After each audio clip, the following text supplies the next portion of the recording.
Čítanie zo svätého Evanjelia podľa Matúša.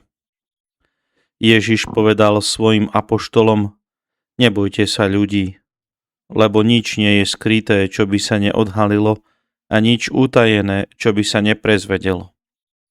Čo vám hovorím vo tme, hovorte na svetle, a čo počujete do ucha, rozhlasujte zo striech.